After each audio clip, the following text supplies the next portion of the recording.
અને સમાચારમાં આગળ વાત કરીએ તો રાજકોટમાં 3 કરોડ 4 લાખની છેતરપિંડીને લઈને કાર્યવાહી કરવામાં આવી છે।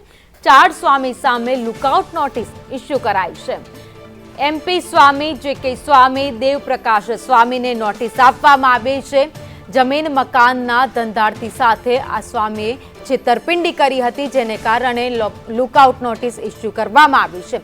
અરવલ્લીના બાયડમાં જમીન ખરીદવા મુદ્દે છેતરપિંડી આચરી હતી।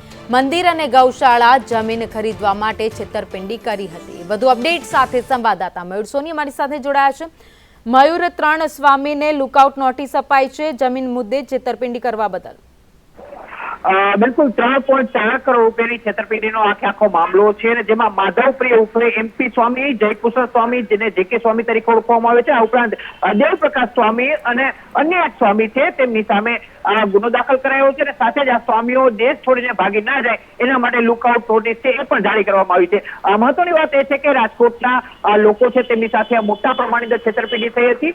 મંદિર અને ગૌશાળાની જમીન ખરીદવા અને તેની અંદર અનેક ગણો લાભ આપવાની લાલચ છે તે સ્વામીઓને તેના મળતિયાઓએ આપ્યો હતો। હાલ આ મામલે તેમની સામે ગુનો તો દાખલ કરાયો છે, પરંતુ આ 3 સ્વામી પોલીસ પકડથી દૂર હોય તેઓ વિદેશ ભાગી જવાની પેરવણામાં હોય તે માટે તેને લોકઆઉટ નોટિસ જારી કરીને તેને પકડવાની ગતિવિધિ હાથ ધરવામાં આવી છે।